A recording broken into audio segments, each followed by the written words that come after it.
Ating kasamahan sa trabaho ni Mike. Ngayon, so sinabihan ako ni Mike na mag-inom yung matagal na, mga May. Mas matagal na eh. Tapos sinabihan na magsasalita ako kahapon. Kaya yung ready ako. Thank you nga pala Mike na. Anyway. Okay, so si Mike kasi, ito yung sabi ko, nakasama ko siya noon dati, nasa Erickson kami. Ano siya eh, kumbaga namumutani siya ng engineer sa lahat. Sa akin kasi, kapag ang engineer kausap ko, alam ko na kung anong kapabilidad niya, depende sa sagot niya kapag ako yung nagtatanong. So kapag kunyari, nagtanong ako na kailangan, pag nagsabi ako na kailangan ko itong trabaho ko na matapos by this date. Tatlo lang naman ang makikexpect kong sagot. Number one, pag ang sinagot sa akin, Sir, depende yan sa ganito eh, depende yan sa ganyan. Wala yun, di ako bilis tao. Pag ang sinagot sa akin, pangalawa, pag ang sinagot sa akin, Sir, kaya yan, pero kailangan ko ito.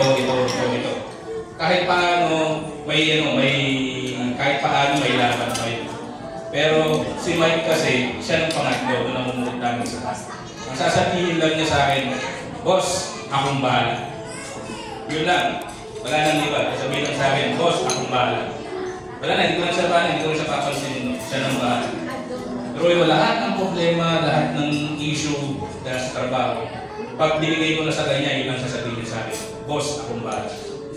Kaya masasabi ko sa iyong bagong asawa, pag ikaw may problema, sabihin ko lang sa kanya, yun lang sasabihin niya sa iyo. Siya ang bahala.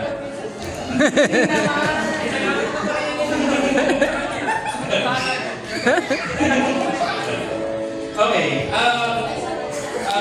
Sa mga hindi naman nakakaalam, no, ako'y kasal na sa aking buting asawa. Magpa 5 years na kami this year.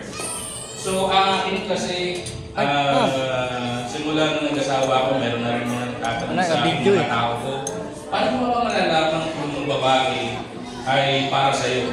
Paano ba nalalaman kung siya talaga yung dapat na pakasalan? Akin, ang sinasagot ko kasi ganito. Ako kasi nahilig ako sa mga movies, so especially yung mga zombies, apocalyptic movies na rin. So kapag kunwari, ikaw ay nandun sa things ng buhay mo na talagang hindi lang problema ang problema mo, kundi survival na. Okay? Ang partner mo ba ay yung tutulong sa'yo o dadagdag sa problema mo?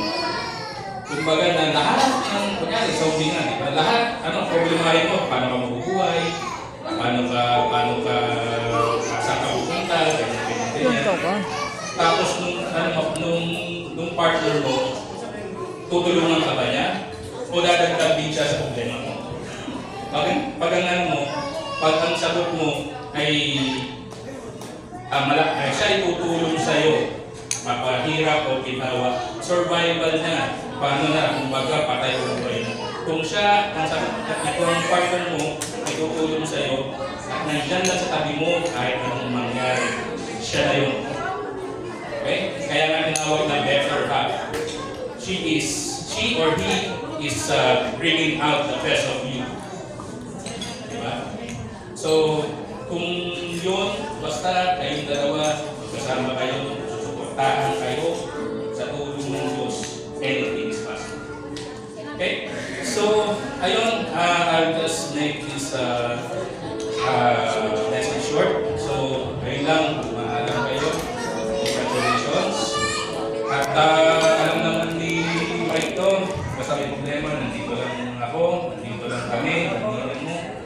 At maraming salamat sa pagpunta. So for the happy couple,